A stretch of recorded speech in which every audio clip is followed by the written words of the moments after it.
அனுப்பு ஆஸ்பத்திரிக்கு தான் போனேன். முதல் நாள் போனால் மறுநாள் 4 வருஷம் நாள் போனேன். ஸ்கேன் பண்ணி பார்க்கணும்னு எழுதி கொடுத்தாரு. மாடிக்கு போனதும் அங்கே போய் ஸ்கேன் பண்ணி பார்த்ததும் ரிப்போர்ட் நட்சத்திர கழிச்சு வரும், இங்கே போங்க மாதிரிலன்னாங்க. நான் வந்துட்டேன்.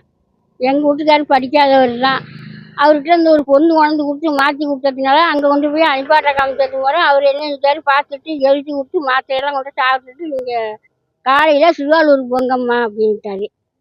நீங்க எந்த தொந்தரவுக்காக போனீங்க? அவர் பார்த்துட்டு என்ன சொன்னார்? ரிப்போர்ட் பார்த்துட்டு என்ன வயிற்று வலின்னு தான் போனது. அவர் லேவில் மாறுது முட்டிச்சாருன்னு கேட்டாரு. அதை எதுவுமே கிடையாதுங்கன்னு, நீங்கள் உடனே போய் ஆப்ரேஷன் பண்ணி ஆகணும் அப்படின்னு அனுப்பி விட்டாரு. மாத்திரையெல்லாம் அதுக்குள்ளே மாத்திரையெல்லாம் எழுதி கொடுத்தாருன்னாரு. ஒரு நாளைக்கு 4 மாத்திரை முழுங்கினேன். இந்த 10 நாளும் முழுங்கினதும் ரொம்ப மோசமாக போயிட்டு, அன்றைக்கி நைட்டே மாத்திரை முழுங்குமோ ரொம்ப மோசமாக போயிட்டு கொண்டு போய் ஆஸ்பத்திரியில் எடுத்துட்டாங்க. ஊசி போட்டு விடிஞ்சு தான் அழைச்சிட்டு வந்தாங்க. அப்புறம் மறுபடியும் நான் ரொம்ப முடியவும் போனோம். மறுபடியும் என்னென்னா முஞ்செல்லாம் வந்து ஊசி போயிட்டு மேல்காலெலாம் அரைச்சி அதனால பாருங்கள் காலெல்லாம் எப்படி இருக்குன்னு பாருங்கள். என் காலெல்லாம் நான் படுற கஷ்டம் அவருக்கு ஒன்றியாக கண்டுக்கிட்டு அவர் வந்து கஷ்டப்பட்டார் எனக்கு. இல்லை அப்படின்னாலும் ரிப்போர்ட்டை மாற்றி கொடுத்துட்டேன். இங்கே நான் ஒத்துக்கிறேம்மா, செலவு பண்ணி நான் பார்த்துட்றேன் ஆயிடுச்சுன்னு சொல்லியிருந்தாலும் நாங்கள் ஒன்றுமே செஞ்சிட மாட்டோம்.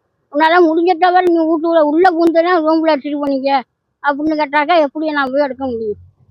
அதுதாங்க எனக்கு முக்கியம் ஆஞ்சது. எனக்கு காலிகையெல்லாம் மறுபடியும் அழைச்சி ஆயிட்டுங்க. இந்த மாத்திரை முழுத்து வருவேன். இல்லை அப்பயே நான் சொல்லிட்டு முழுங்காண்டான்னு சொல்லியிருந்தாலும் நான் முழுங்காம இருந்திருப்பேன். பூரா மாத்திரை முழுனதும் இல்லை, கிடையாது, எதுவுமே கிடையாது. இப்போதான் வயிற்று வலிக்கு தான் போனது. முதல் நாள் போனால் மற்ற நாள் வர சொன்னார். கேணு பாட்டு பார்க்கணும் வாங்கன்னாரு. மற்ற நாள் போனேன். கேணு பாட்டு பார்த்தது தான். அவருக்கு அதுக்கு முறை கேஸ் போட்டுச்சு. எல்லாரையும் அழைச்சிட்டு போய் இந்த மாதிரி சொல்கிறாரு, வீட்டு உள்ளே பூந்து நீங்கள் எப்படி எடுத்தீங்கன்னு கேட்குறாரு. உன்னால் முடிஞ்சத்தை பார்த்துக்க அப்படின்னாரு. என்ன தீர்ப்பு வந்திருக்கு? என்ன 30 ரூபாங்கிறாங்க, 35 ரூபாங்கிறாங்க. என் செலவு பண்ண காசோட இல்லையே. நான் கடன் வாங்கியிருக்கேன். நான் இன்றைக்கும் காருக்கு பணம் கட்டி தானே நான் வந்திருக்கேன். கார் எடுத்துகிட்டு இருக்கேன். நான் ஒன்றியாக எப்படி வர முடியுமா சொல்லுங்க?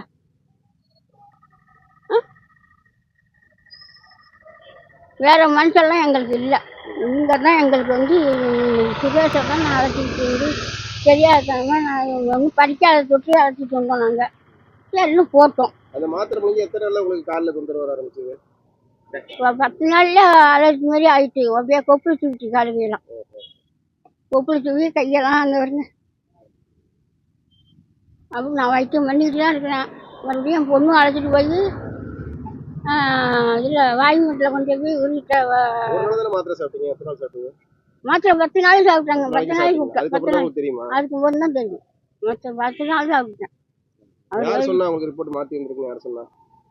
மற்ற நாள் இங்கே வந்து உங்களை வந்து பறிக்க செஞ்சு 10 10 வரும். இன்னும் உங்கள் ரிப்போர்ட் இல்லையா அப்படின்னு உங்கள் சித்தாப்பா தான் சுரேஷோட சித்தாப்பா தான் படிச்சது. அது எங்களுக்கு வரும், பார்க்கறதுக்காக வரும். இன்னைய வர்றதுக்காக வருவோம். ரிப்போர்ட்டை விட்டால் பார்ப்போம்.